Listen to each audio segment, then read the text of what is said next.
ప్రయిస్తున్నాడండి. నేను పాస్టర్ అజయ్ బాబు వాళ్ళ మిస్సెస్ని మాట్లాడుతున్నాను.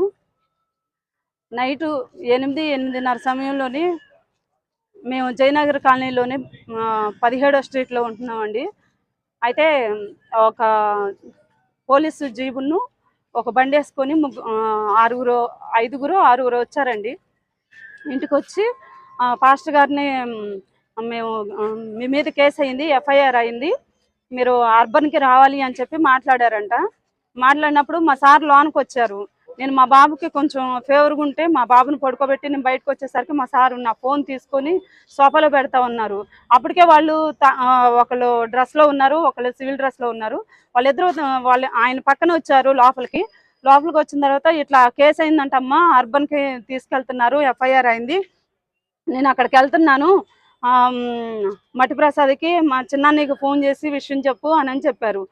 చెప్పిన తర్వాత అసలు ఎట్లా తీసుకెళ్తారు, ఈ నైటు ఎలా తీసుకెళ్తారు, ఈ టైంలో ఎట్లా తీసుకెళ్తారు, రేపు వెళ్ళొచ్చు కదా అని అంటే ఆ పక్కన వచ్చిన వాళ్ళు కనీసం నోరు తెరిచి మాట కూడా మాట్లాడలేదు. మా పాప చిన్నగా 5 సంవత్సరాలు మా పాప ఏడుస్తుంది, డాడీ నువ్వు వెళ్ళొద్దు డాడీ, నాకు భయం వేస్తుంది డాడీ, నువ్వు వెళ్ళొద్దు అని చెప్పి మా పాప ఏడుస్తూనే ఉంది. నేను ఇక్కడికి అర్బన్ స్టేషన్కి వెళ్తున్నా అని చెప్పి పాప నాకు ఇచ్చి వెళ్ళిపోతుంటే వాళ్ళ సివిల్ డ్రెస్లో ఉన్న అతను నీ ఫోన్ తీసుకురా అని అంటుంటే మాది సీసీ ఫుటేజ్ పాడైపోయింది, దాన్ని బాగు చేయించడానికి 4 కుర్రాళ్ళు వస్తే వాళ్ళకి ఇచ్చిండు. ఆ ఫోన్కి కనెక్షన్ ఇస్తుండు, బయట ఉంది. ఆ ఫోన్ తీసుకోవడానికి అతను నా ఫోన్ ఎక్కడుంది అని ఆయన అంటుంటే నీ ఫోన్ సోఫాలో పెట్టిను కదా, అది తీసుకురా అని కొంచెం దబాయించుకుంటూ మాట్లాడిండు.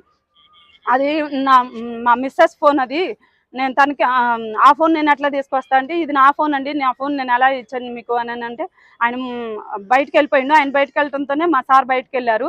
ఆ ఫోన్ తీసి బయట ఉన్న ఫోన్ తీసి మా సార్కి ఇచ్చారు. ఆయన ఫోన్ ఆయనకి ఇచ్చేసాను. ఆయనకి ఇచ్చినప్పుడు ఆయన ఫోన్ తీసుకొని ఒక్క అడుగు కూడా గ్యాప్ లేకుండా మా ఇంటికి స్టెప్స్ ఉన్నాయి, ఆ స్టెప్స్ కానుకొని కార్ ఆఫ్ చేశారు. ఆ కార్లోనికి ఎక్కిచ్చారు, ఇంకా తీసుకొని వెళ్ళిపోయారు. బండి మీద 3 వెళ్ళిపోయారు, కార్లోనే ముగ్గురు ఉన్నారు, తీసుకొని వెళ్ళిపోయారు. అయితే అర్బన్కి తీసుకెళ్లారు అని చెప్తే మేము అర్బన్కి వచ్చినాం. ఇక్కడికి వచ్చి అడిగితే ఇక్కడ ఏమంటున్నారంటే ఇక్కడ లేరు అని చెప్తున్నారు.